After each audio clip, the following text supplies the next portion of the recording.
Okay. Tonight, Baruch Hashem, we're starting a new series. It's a new beginning about Kohelet. This one will take us also several months, B'ezrat Hashem.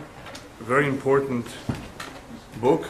In English it's called Ecclesiastes. Tonight will be an introduction. And B'ezrat Hashem, what will follow are the various chapters in this very important sefer. The way this all begins, for those of you who have learned a little bit of Jewish history, is that Salomon, the son of David, took over the Malchut, took over the reign at a very young age. He was about 13 years old, bar mitzvah. What does a young boy know at age 13? Many of us who are much older do not even know what there is to know in this world, in life. And he at this tender age, of course, was inexperienced, not so knowledgeable, but I'm sure excited somewhat with this new responsibility of being the king. And he has a dream, a very interesting dream, a fascinating dream, where Hashem asks him, tell me what your wish is. Whatever you want, I'll give you. Isn't that nice? If you were to offer it, what would you ask? And Shlomo Melech, of course, in his dream says, I'm very thankful for everything that you have given David, my father, a son that should be able to continue with this very important mission of leadership of Am Yisrael. I do not ask for wealth. I do not ask for all these earthly acquisitions. All I ask is for chokhmah, for knowledge. I want to know, I want to understand things. I want to know them very well. And Hashem tells him, I was very good that you asked for chokhmah, and since you did not ask for wealth and for all of the earthly acquisitions, you will have everything anyway. Because it is through chokhmah that you could eventually accomplish so much and have everything you ever dreamed of. Chokhmah, therefore, is the most important thing that we can acquire in this lifetime. And as soon as he got up from his dream, he was already able to understand the chirping of the birds. He was already able to understand the noises that the donkey was making. In other words, the dream came true right away. He was already endowed with an incredible chokhmah that no other human being ever had. The chokhmah of Shlomo Melech. He pretty much knew almost everything there is to know. As a result of this, he made a mishteh. He threw a big party, a very, very big party. But what was this party for? It's not a party where many people get drunk and just enjoy themselves. A party in Judaism is supposed to be a seudah shel mitzvah. It's supposed to be a meal that involves some sort of mitzvah. And here, this is a true hodaya l'Hashem, a true party of thanksgiving to HaKadosh Baruch Hu, to the Almighty, for giving him, of course, the privilege of being the next king, and giving him this beautiful and most precious gift called chokhmah. As a result of this chokhmah, he also was endowed with Ruach HaKodesh, divine inspiration. And it is through divine inspiration and through his chokhmah that he composed the sefarim of Mishlei, Shir HaShirim, and Kohelet. Mishlei, for those of you who remember, we've covered many, many months worth, or actually I think it went almost to 2 years, because we went through all the chapters of this very interesting book called Mishlei, or Proverbs in English. Shir HaShirim and Kohelet. What's the difference between the three books? Mishlei covers more midot, character, refinement of character, how to conduct oneself in life, human nature. Shir HaShirim, the Song of Songs, is a very holy book. It covers the relationship between the Jewish people and HaKadosh Baruch Hu. And Kohelet, which some say, by the way, that he put together at the end of his life, even though it was a short life, he lived to the age of 52. By that time, he was definitely much more experienced. He had, of course, acquired even more knowledge. And he was able to write Kohelet, which deals more with Chokhmat Chaim, with the wisdom about life, knowledge about life, what we should learn. I'm sure many people who are in their 40s or 50s are thinking at least to themselves, I wish I can do it all over again, based on what I know now. If people knew what they know at the age of 50 or 60, when they were just starting out life, 20 or so, hopefully they would have made less mistakes. Because life is a teacher. It should be, at least. There are some people who never learn anyway. I'm not talking about those. Yeah, there are those who never learn. But most normal people are willing to learn. Hopefully are willing to learn from their mistakes so that those mistakes are not repeated. So Kohelet is an incredible sefer, and I think it's worth learning it in depth, so that we should not make the many mistakes that other people make. The reason for this sefer, the reason for writing these books, is a lesson in itself. Shlomo Melech is sharing with us his knowledge. He's teaching knowledge, and his name here is not Shlomo. His name is Kohelet. That's the way he is called. Al shehikhil et Israel. He's gathering the Jewish people for classes, which is what we're doing here, to instruct them, to teach them, as we are called, the nation of the book. We cannot part from this book. We cannot part from these instructions, from this knowledge base. Because Kiem Hayenu ve'orech yaminu, our whole life depends on this. If one wants to live a life of happiness, a life of satisfaction, a life of meaning, then he has to understand what life is all about to begin with. So therefore, in writing this book, he's telling us how to live life. And that's the greatest chokhmah of all. There's other chokhmot. There's the chokhmah of engineering, physics, chemistry, all kinds of chokhmot, as you know today, especially with the advance of science and technology. There's incredible amount of chokhmah and da'at. And the Zohar says so clearly that's exactly what will happen before Mashiach comes. The Zohar even tells us a year, approximate year. The Zohar says in the year 5600 in the 6th millennium. What's the year 5600 in the 6th millennium? The year 1840. So the Zohar pretty much picks a year. 1840 is pretty recent. And the Zohar is being written over 1650 years ago. He says in that year, Sha'arei HaChokhmah will open up, the gates of wisdom will open up. So much knowledge will swamp the earth. And what do we see from that year? Approximately 1840, the Industrial Revolution, year after year, generation after generation, incredible advances that the world has not seen for thousands of years. Here and there, you saw one or two inventions. The printing press was one of the most recent ones in the late 1400s. Printing press. All of a sudden, everything was the same, primitive. Eyeglasses, gunpowder, the telescope, a better wheel for the carriage maybe, made out of a stronger material that doesn't break as often, all kinds of little things. But all of a sudden comes 1840, like the Zohar says, and the gates of wisdom open up. This is prior to the coming of Mashiach. And it has a little bit to do, believe it or not, Kabbalistically with the Etz HaDa'at. Remember that Etz HaDa'at for those who learned Sefer Bereshit? They ate from the forbidden fruit. They were not supposed to eat it. Why not eat it? What's wrong with eating that fruit?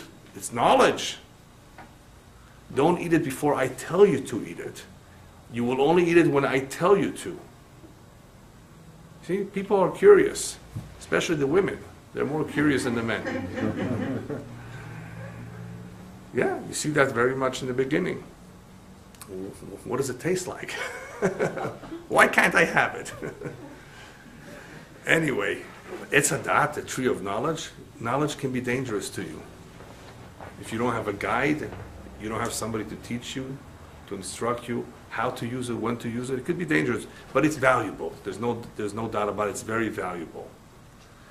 And in life will make a big difference whether we have knowledge or we don't have knowledge.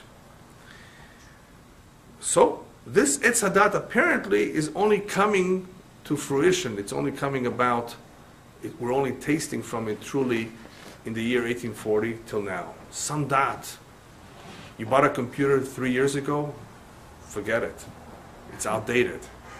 Things are advancing at a rapid pace. Tremendous amount of knowledge today, ever since, right before Mashiach comes. And you haven't seen anything yet. Tipa min hayam, like they say in Hebrew. This is a drop in the bucket of the chokhmah and the knowledge that we will have when Mashiach comes. Kamaim layam mechasim, the prophet says. It will be like the waters covering the oceans. Tremendous amount of chokhmah. Today at the press, today we're used to digital thing. We press a button, and you see instant reaction to pressing buttons. Do you know that you don't really have to press buttons at all? I don't know how much of you are familiar with voice technology. A pilot doesn't have to press any buttons anymore. He talks to the screen. He talks to the computer. Just talking. And his command is done. A missile is shot. The plane lands. The plane takes off. Just with voice. What's going on? And everything is wireless too. There's no chutim. There are no strings. Nothing. No cables. So there's no doubt that people who are paying attention to all of this, not everybody is, there's an incredible amount of data, an incredible amount of chokhmah in this world that did not exist before. It did exist, but people were not aware of it. Salomon was aware. Salomon was aware of certain things that we're still not aware of today. Imagine if you understood what the crow is crowing about every morning. Yeah, the birds, right? There's a lot of chokhmah that he knew that we don't have today. And all of this is valuable. And the importance, therefore, of all this chokhmah is for what? Why is he teaching it to us? Because he says, this is worth your time. This is worth your time because this will teach you how to live. This will teach you how to live, what life is all about, and this will teach you how to recognize HaKadosh Baruch Hu. In other words, how to recognize God and what He expects of you in this world. Without this knowledge base, without chokhmah, without learning, we're pretty much on our own. And even though, Baruch Hashem, we have mental faculties that enable us to use common sense, which is a very big tool, common sense and logic, to understand basics, it's always going to be only basics. What if we have doubts and we have questions? The common sense may not be able to help us. So the moach, the brain, the common sense which comes by way of our soul is definitely something very powerful. It's definitely something that all of humanity has, the human race, that enables them to understand the basics. And they can't say, oh, I didn't know that it's forbidden to kill. Because you don't need a Torah for that. For certain commandments, you don't need Torah, you don't need instructions. Common sense dictates so. The Rabbi tells, had you not had Torah, you would know certain things by common sense, by virtue of your neshama. Your soul is divine. Your soul is not selfish. Your soul is unselfish. It's pure. It's spiritual. It has pretty much a sense of what it wants to accomplish. You don't let it. The soul being caged in a physical body is somewhat restricted. And that is the continuous conflict between what we call the Yetzer Hara and the Yetzer Tov, the evil inclination and the positive inclination. But we still have that ability to make decisions and to know the difference between right and wrong on a basic level, on an elementary level. So there's no doubt that Sefer, Kohelet, along with other Sefarim, if they are learned, will add a tremendous dimension to our life. It will give us a completely different perspective of what life is all about, which is very important. Let me tell you why this perspective is important. As much as a person learns Chokhmah, as much as he becomes very knowledgeable, and there's some people who are geniuses, they learn all these books, they know it by heart. Chokhmah is only valuable if you put it to use properly. If you don't put it to use, if you don't practice what you preach, if you don't do something with all the learning that you have, it's worthless. So in order for us to put this to use, we have to appreciate it. We have to really know what the value of it is. And in teaching us Kohelet, in teaching us these words of wisdom, Shlomo Melech is basically telling us a very important idea. This is where you should spend time. This is where your efforts should go towards. Lilmod, Chochmat Chaim, to learn the wisdom of life. This will give you tremendous benefit in life. But you have to apply yourself. You have to learn it. You can't just assume that it will come by itself like it came to Shlomo. We actually have to learn it. Now I'm going to surprise you. For those of you who went to high school in America, you may hear, by hearing the following words, it may sound familiar to you. Those of you who were not born here, you may not know what it is, but maybe you've heard it somewhere. And I have to admit, myself, even though I was a few years in America of school, I did go to high school in America, and I did come across this. At the time we're teenagers, we don't understand what we're learning, especially if we don't like the subject. Let's get this over with, you know? If it's not your favorite subject, you're not going to focus a lot on this. And as I'm going through this information that I'm going to share with you, I realize some very interesting ideas that really apply to what we're going to talk about tonight. So I'm not going to tell you where it comes from, I'm going to let you guess. Then I'll tell you if you don't know. Okay, listen carefully. It's in English. We hold these truths to be self-evident. Anybody know yet? Declaration of Independence. Oh, wow, okay. You were listening. I'm a history major. Okay, that explains it, yeah. Yeah. We hold, see, I only said a few words and you already knew. Also an English literature major. Yeah, it's the Declaration of Independence. We hold, listen carefully to the words, they're very nice words. There's a lot of truth to these words.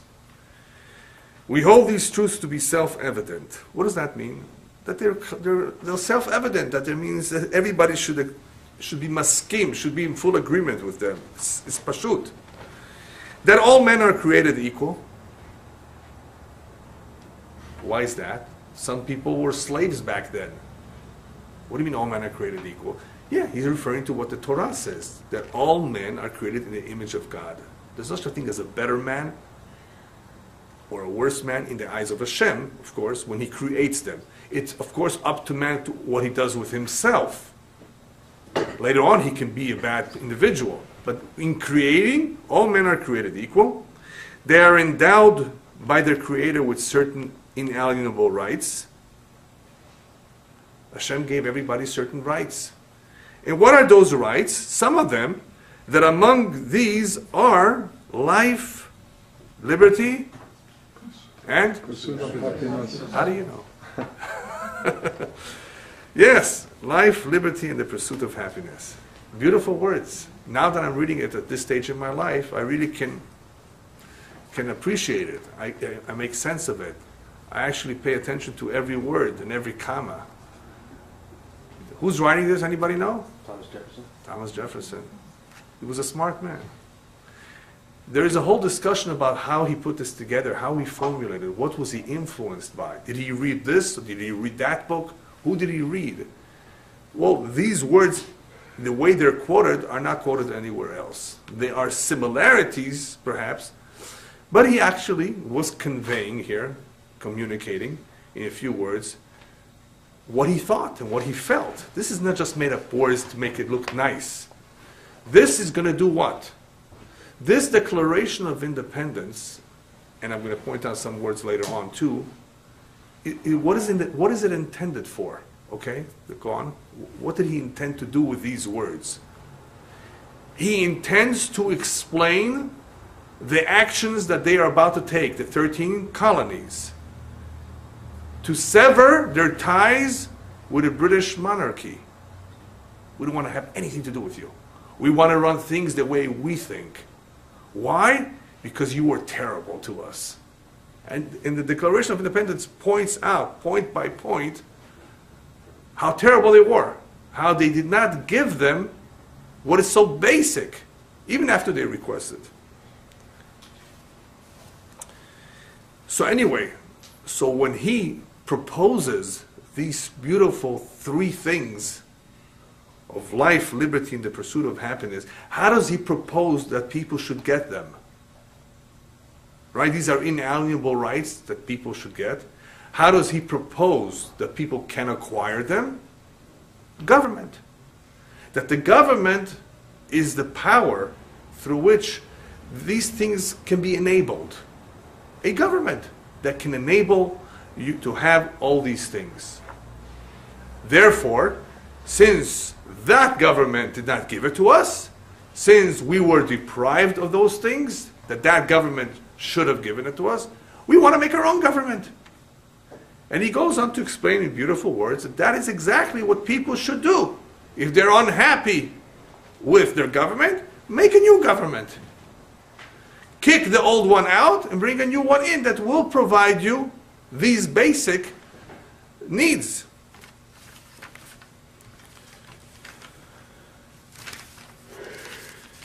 However, what has happened since 1776?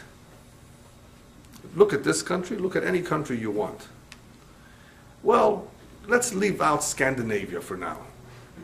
Because Norway, Denmark, Sweden, they say that the quality of life there is so much better. People are happier there. And actually, I don't know how people are so happy there, because in Finland there's a high degree of suicides. Okay? So even though things are peaceful there, they have no war, they have a very good social system, a healthcare system, and very little crime, then everything appears to be somewhat quiet. The problem over there is the climate. It's cold most of the year. It's dark for many months of the year, depending where you live. So, nowhere is perfect, right? Nevertheless, there's no doubt that that kind of a society has less problems. But are people really, really happy? Not necessarily. There's something missing. So in asking this question for us, for those of us who are living in this country, look at this country. What has happened? Do you know that this country has deteriorated? Now, what do I mean? People are thinking when I say deteriorate economically. No, no, no. Besides the economy, the morals, society, the family, divorces, no matter what, whatever you look at, you know that Americans are not getting such high grades as Japanese are getting, as Israelis are getting, as Russians are getting, as many other countries are getting. America is not necessarily all the way on top, maybe on certain subjects, definitely not in geography. Anyway, what's going on? Why things have deteriorated? But besides this deterioration of society, you ask the average individual if he's happy. We talk about the pursuit of happiness, right? Are you happy? Did the government give you what it's supposed to give you? Life, right? Liberty, the pursuit of happiness, all those goodies. Do we have them? No. A lot of people are homeless. They don't have a life. Freedom? No. A lot of people are in jail. And a lot of people do not have that freedom in other ways because they're unemployed. They can't afford certain things. They're not really free. A lot of people work just to pay their taxes. Is that freedom? Pursuit of happiness? Where's the happiness? No happiness. People are sad, depressed. I'm sure a lot of Prozac is being sold this day. Yeah. All kinds. Medications? It's a big business. People are not happy. People are getting divorced a couple weeks after they get married. What's that all about? You just got married. Things went wrong just like that? Yeah. So obviously something is wrong. So I was thinking to myself when I reviewed this Declaration of Independence, hey, wait a minute. What did Thomas Jefferson say when things are wrong?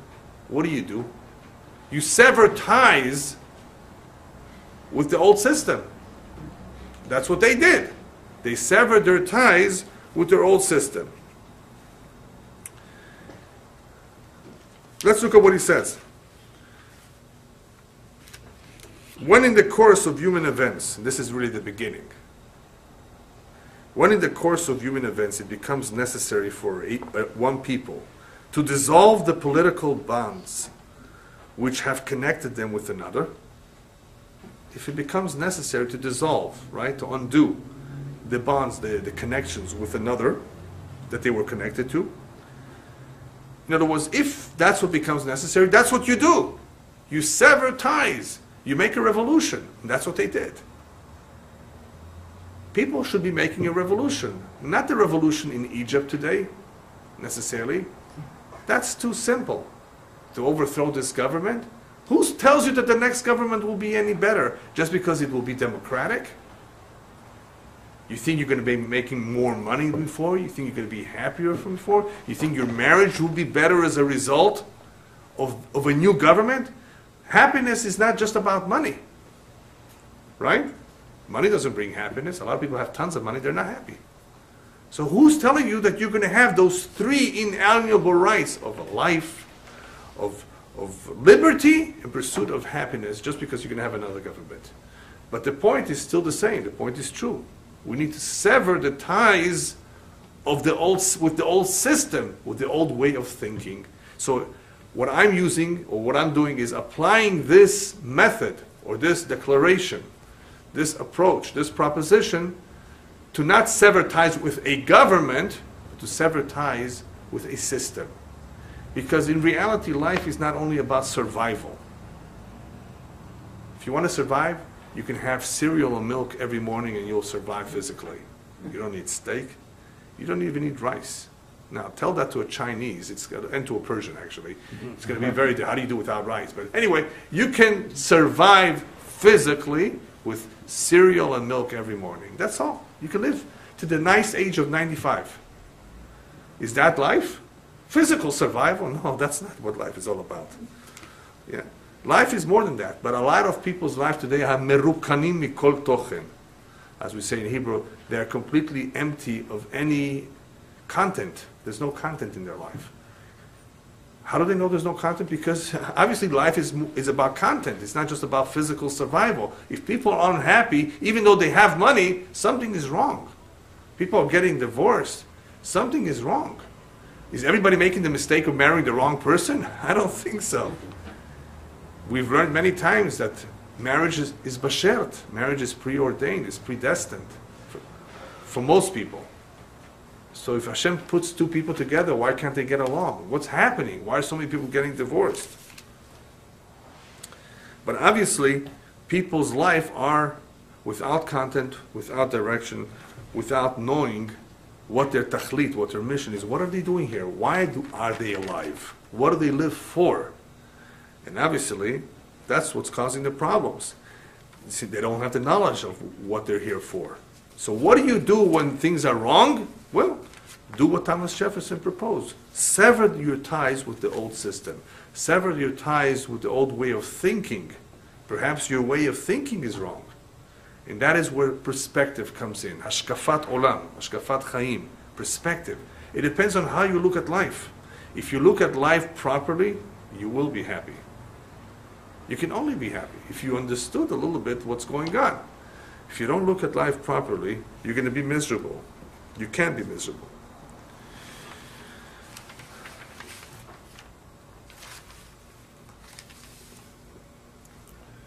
Now, I just want to add that after writing the entire Declaration of Independence, and after Jefferson proposed what they're doing and why they're doing it, he has a punchline that most people forget about.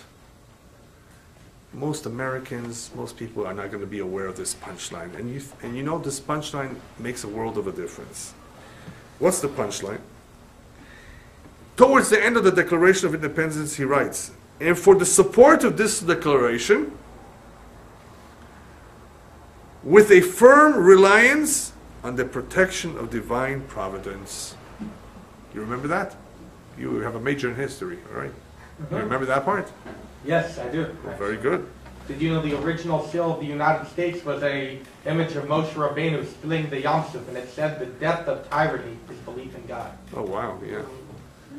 Very interesting. But anyway, there's a firm reliance on the protection of divine providence. You know what divine providence is? Ashgacha pratit. What does he take it from? These were religious people. The fathers of the Constitution of this country You read what John Adams, the second president of the United States, wrote, what he believed in, and these were very nice people, very nice gentlemen. What he wrote about the Jews too, right? Very interesting personalities, right? So here he's making a very important point, that all of this is worthless unless we firmly believe that we have the protection of HaKadosh Baruch Hu. He's not saying God here. That he put on the penny. In God we trust. All right? Here they're saying something even more than God.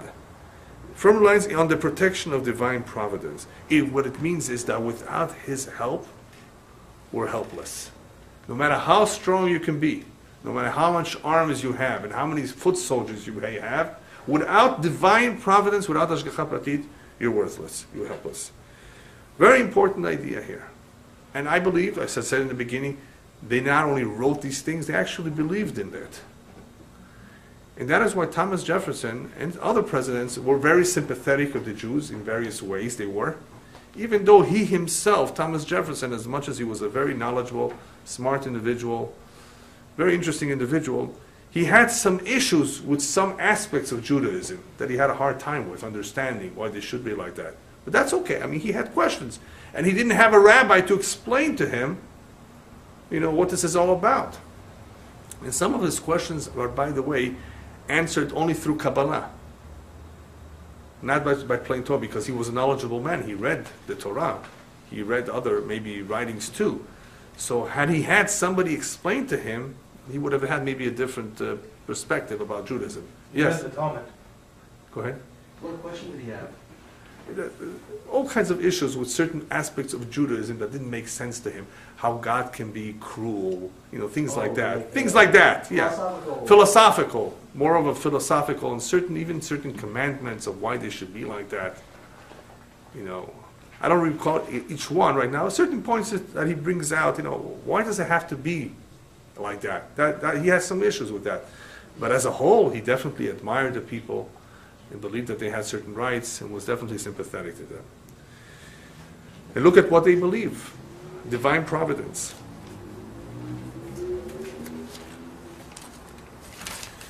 So what do we see so far? That life, if it's lived properly, can make a big difference, as opposed to life that is not lived properly. And whether one lives properly or not will depend a lot on if he learns. Im lomdim, if you learn. If one does not learn, you really have to be such a good-natured Yeled Tov Yerushalayim, we say in Hebrew. How would you say that in English? A real good-natured sweet pie. Is that what it is? Sweet pie? Yeah. A real nice guy to really be a kind husband, a good father, a solid friend, a good neighbor, just to get along with everybody. You really have to be so nice and just right and proper that you will somewhat deal successfully with human relationship. Whether you succeed in other areas of life, that already depends on your mazal. But nevertheless, you really have to be endowed with a very, very good character. Most people are not perfect. We all have certain imperfections of character, which leads us into trouble of all kind. So without learning, how are you going to know, how do you deal with anger management? Unless you go and learn how to deal with it. Can you do it on your own? No.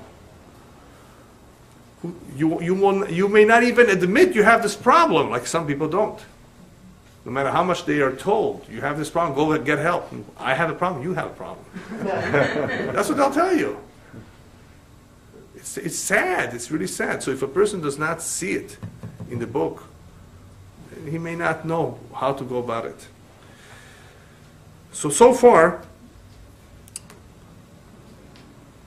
what we will see, B'ezrat Hashem, from this book, is that in life, because of the many things that happen throughout our lives, all kinds of ups and downs, whether they are tragedies, whether they are problems, marital problems, or all kinds, what we will see, B'ezrat Hashem, in the coming months when we learn the Sefer, is ech le'it'ashet, as we say in Hebrew. That's a very hard word to translate. How to come out of it. we are exposed to so much in this world. We see so much going on, and we are drunk in a sense with what we have absorbed. As ech lit ashet means how to become, what's the opposite of drunk? Sober. Sober. In a sense, maybe we can use the word sober. How to become sober? Clear-minded. Clear-minded. Where we're able to reflect a little bit better on the situation and hopefully do the right thing that is being asked of us to do. By learning Kohelet, that's what we will gain. Echlit ashet, how to come out of this confusion, how to gain clarity and see things in the right perspective. So therefore, I have no doubt that when we go through the Sefer, we will accomplish that. And we will be able to acquire life, liberty, and pursuit of all those things that we spoke about in the beginning. So just to begin the Sefer, I'm not going to read to you from the Sefer. I just want to tell you a little bit about what the Sefer covers, what Kohelet covers. In Kohelet, even though it's 12 chapters, there are 5 principal points. 5 important points that he will stress. In other words, that there will be various pesukim, various verses that relate to those 5 important areas. And one is that the human being in this world is only here temporarily. Remember that. We all know that. No, we forget that. You're here only as a visitor. Remember that. Dor holech, he will tell us, v'dor ba ve'aretz le'olam omedet. That's one of the verses that he will tell us that basically makes this point. Generation comes, generation goes, the only thing that stays is this land. People go, people come, and people go. You're a visitor. Don't get overexcited about things if they don't go the way you would want them to be. You're visiting. Why make such a fuss about certain things? Famous story, mashal, that the Chafetz Chaim gives about this. There was once a guy who was a hotel or motel, Motel 6, one of those, motel. The following morning, he goes over to the manager with a list. He says, you know, I recommend that you change the ashtray. You move the coffee table to that side of the room. You change the curtains. You make another window on the other wall. And you do some major remodeling of their bathroom. So the manager looks at him and says, tell me, till when are you staying? Oh, I'm leaving tomorrow. What business do you have telling me how to run my place and what to do? You're only staying for one day. Who are you to tell me? You know, the Chafetz Chaim explains, we have all kinds of suggestions and ideas of how this world should be. But we're not here forever. We don't stick around. Who are we to tell Hashem how to run His world, what to do, what to fix? We're only here a couple years, 70 years, 80 years, a little more. That's it. We're visitors. And because one is a visitor, he can't get caught up too much on things that are not important, things that are not his business. Certain things are none of our business. We don't have to get involved in. We're visitors. We're not here forever. And many people get caught up in all these kinds of trivialities. One of the things that a person will gain that will help him very, very much. Well, let me just give you one example. In learning Kohelet, after he realizes that we're only visiting here, what the purpose of life really is, what we're supposed to accomplish, one of the things where he can be helped is revenge. Do you know how many people want to take revenge? They're so upset. I'm going to get back at him. I'm going to get back. I'm going to get back. I'm going to get back to him. I'm going to show him. You know, some people have this problem. It's called revenge. And the Torah tells us, Lo tikom v'lo titor. Don't think about taking revenge and don't even bear a grudge. Which means you're not taking revenge, you're not acting on it, but you have it in your heart, it bothers you. Well, why not? Why shouldn't I show him? Well, if you learn Kohelet, you will realize that he's the boss and he takes care of his world just fine. Just leave it to him. You don't have to take actions. You don't have to always take the law into your hand. It's usually not necessary. But a person who does not learn these points will not think that way. I got to correct it. Correct yourself before you correct others. Right? Fix yourself before you try to fix the world. You may never even get to doing that in your short life of fixing yourself, and you want to fix the world. So this important point number one, is to remind us how temporary this world is. Number two, another area that he emphasizes in Kohelet, is don't waste your time, don't overdo real estate acquisition, purchasing, acquiring wealth, accumulating wealth. Don't overdo it, because it may not stay with you. You may make it today, you may lose it tomorrow. That's not what you're here for.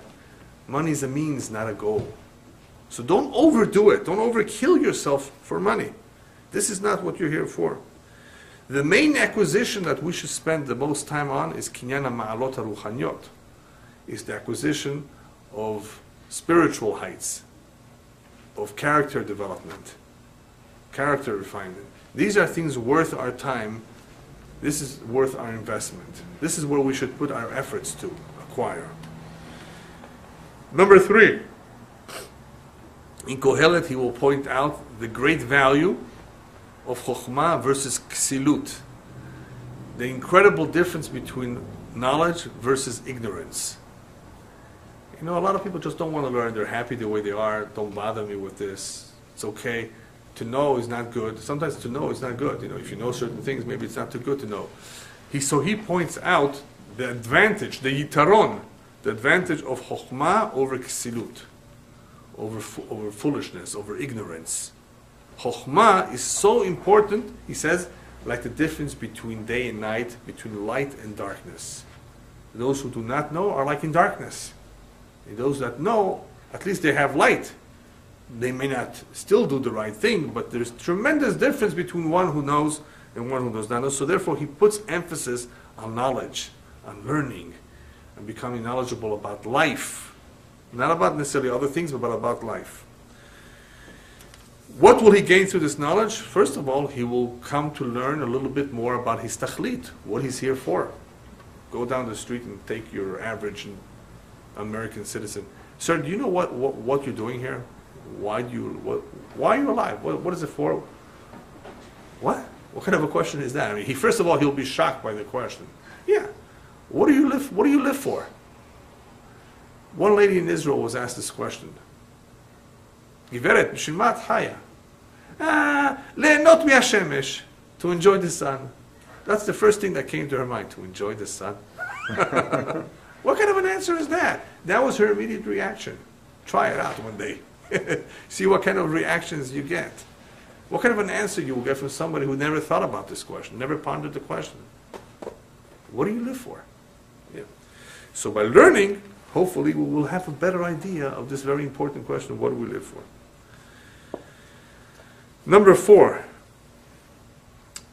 he will point out the importance of observing the mitzvot, of being God-fearing, having constant awareness of that. As the Declaration of Independence we just read, divine providence. Fear God, observe his mitzvot. And we're not just talking about the Jews here. This book really applies to everyone else too. The 7 Noahide laws for the non-Jewish world. Respect for the law. And fear of God. That is a very important part of our life. And number 5, that there is reward and punishment, which is a topic that we've covered in the 13 principles of our faith. Ha'olam hazeh lo hefker, this world is not hefker, free for all. You can do whatever you want and get away with it. No. He has his books, and if the books here are not well kept and maintained, he has his own set of books where everything is written down, and things happen eventually an eye for an eye, midah keneged midah, measure for measure. Nobody gets away with it. It appears to us sometimes that they do. Leave it to the boss. He'll take care of it. It's his world. He knows how to run it. And he'll catch up with the criminals, with the people who are bad. He has a reason why he doesn't do it now and he does it later. We don't know. Leave it to him. There's reward and punishment for all our actions. We're accountable for what we do. Life is a responsibility. It's not just a privilege. Of course, it's a beautiful privilege that we have to live a life, but it's a responsibility too. And therefore, remember that, yesh cheshbon, lemala. We will be accountable for what we did. In all of Sefer Kohelet, you will also see that he divides certain ideas in two. There's two parts to it. One part of some of his ideas is that everything in this world is in continuous motion. Continuous motion, as we said before, people come and people go. The planets are in continuous motion, the earth rotating on its axis. Everything is in continuous motion, including wealth and poverty. Person is wealthy today, maybe tomorrow he will be poor. Because things are in continuous motion. What is today will not necessarily be tomorrow. Because there's no nitzchiyut in this world. Nothing is eternal in this world. This ties in a little bit to the first concept that we are visitors here. So everything, look around, everything is in motion. Everything is moving. And therefore don't have too much confidence in your money, because that's in motion too. You may have $1 million today, but the dollar, the way it's being devaluated now, who knows what it's going to be worth tomorrow? You know, it takes more money to produce a penny than what the penny is worth.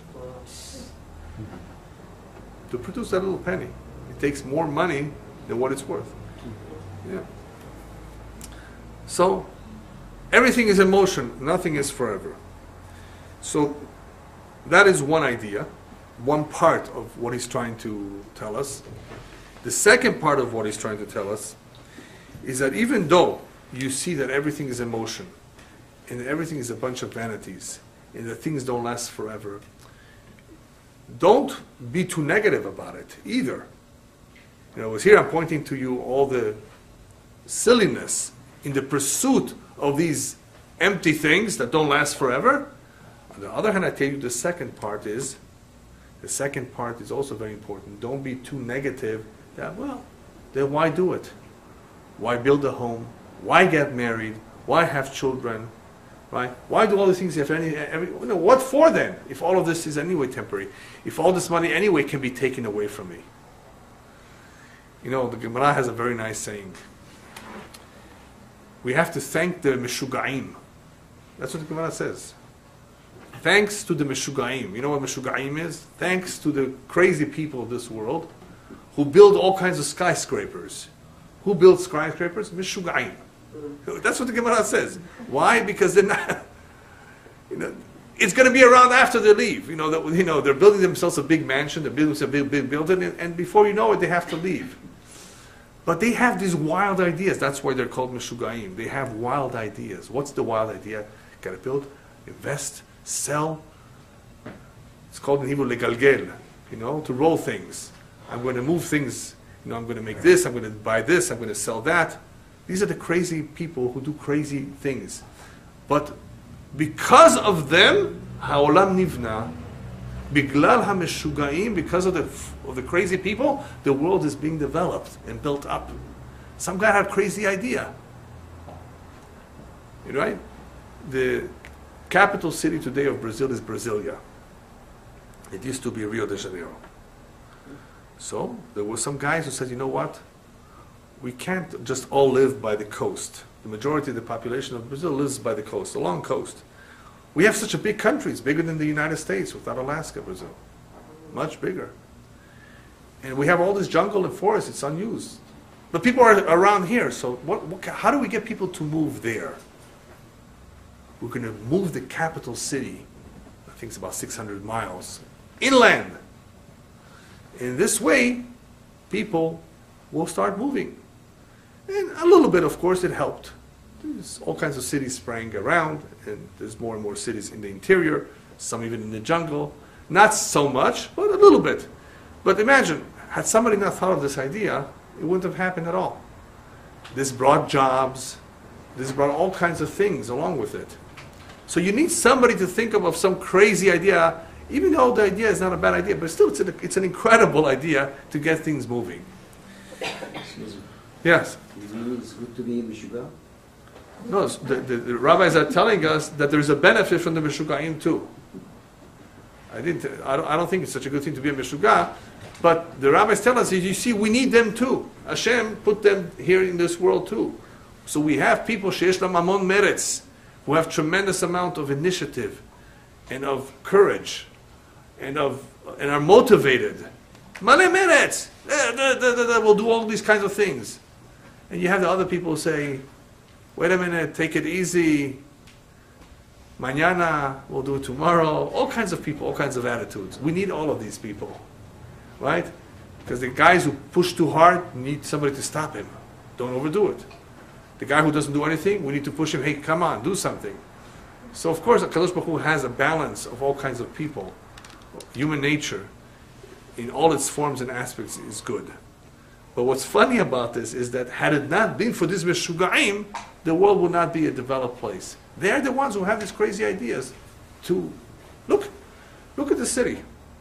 You know that if you were able to go back in a time clock to the year 1925, and you'd be here, you wouldn't see any homes.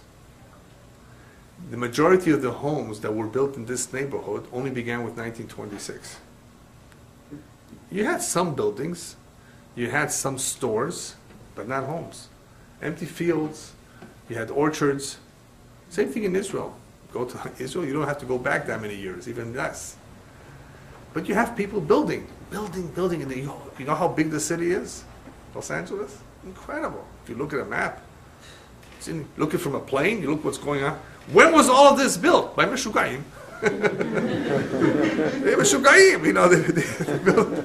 But what can we do? I mean, that's the way the world runs. You have crazy people doing crazy things to build the world. So therefore, the second part of Shlomo Melech is telling us that even though we will see, B'ezrat Hashem, beginning next week, we'll talk about how there's so much hevel, so much vanities, how everything's a bunch of vanities. Nevertheless, don't be negative about it. Because you can see in all of this turmoil, in all of the turmoil which we're in, you can see some things that Hashem did create that are really valuable indeed, and that are somewhat permanent and important. And what are they? Look at the sun. Look at the sun and look at the stars. Look at the world. Don't look at the small details. Look how these things are so important, so beneficial to the world. And they are pretty permanent. They've been around forever. They will be around. Look at these creations of Hashem and think about it. Maybe you should be like them. Maybe there's something to learn from them. In other words, just because other people will take your money doesn't mean that life is worthless. Just because you don't take it with you when you're buried, some people would like to take the money with them, I know. But just because you don't take it with you doesn't mean that life is worthless. There's a lot of things that are worthwhile in this world. You could be something very, very special and important. But man can be easily confused by what he sees and think negative. So Shlomo Melech's second part in telling us, what he's telling us is, don't be overwhelmed by all the negative that there is as a result of what I'm pointing out to you.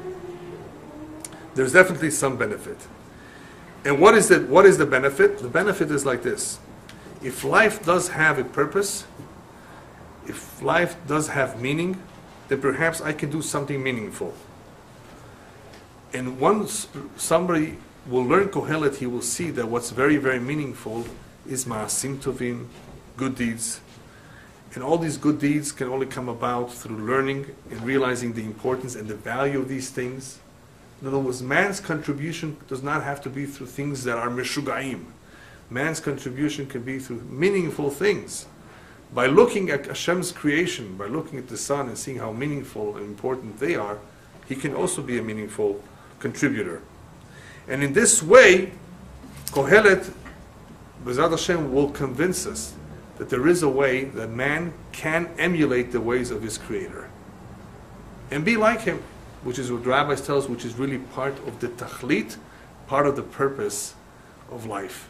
Part of our mission of every human being is to emulate, li'idamot le'elokim, is to emulate the ways of God in character form. And just to finish up, we see this message in the word Adam. The word Adam, human being, consists of 3 letters. What's Adam? What does the word Adam mean? Adam consists of Aleph, Dalet, Mem. Aleph stands for Efer, Dam, Mara. The composition of the physical human being, ash or Efer or Adama, earth. Dam, blood. Mara, bile. That's all what man is. And all of that, of course, decomposes in the ground. That's Adama. That's Adam. Adam, the essence of the physical Adam, is all that. But then there's a second part to Adam. And that is Adame le'elyon. As the Pasuk says, I need to strive during my life to, as much as possible, resemble my Maker. Resemble Elyon, those that are above. Who's above? That which is spiritual. That's where your neshama, your soul comes from. So throughout my life, I have to work on this, that even though I'm within a physical body, I definitely have it with me, as long as, of course, I have the right direction to be able to be something meaningful, that HaKadosh Baruch Hu should be proud of me. That's the other aspect of Adameh, of Adam, which is Adameh L'Elyon. The Pasuk says in Iyov, Ayir Pere Yulad Adam. When a man comes down into this world, he's born as an Ayir Pere, a wild donkey. Ayir Pere. That's what human being is when he's born. But throughout his life, he has the ability, if he follows the proper path, of course, with the proper instruction and direction, to transform himself to be a true Adam. What we will see Bezat Hashem beginning next week when we start learning the Sefer, that Shlomo Melech will point out that amongst other things, this is closer to the Tachlit. This is closer to the meaning of life, what we're here for. There's obviously other ideas, other things that we need to accomplish here. I'm not minimizing, God forbid, Chas Shalom, that there's no need whatsoever to build this world physically. We're here for that too. We need an infrastructure. But that's not the more significant one. Yes, we're going to build the physical world, we're going to get married and have children and procreate, those are all physical, and populate the world. Fine. But remember, that's not the Ikar. We will be learning that the Ikar, the most important is Adameh Le'elyon, to resemble as much as possible our Maker. When we realize that that is the Tachlit, when we realize that that is the ultimate purpose, our perspective about life will be changed completely. And when our perspective about life will change, we will be able to have life, freedom, and the pursuit of happiness. Thank you.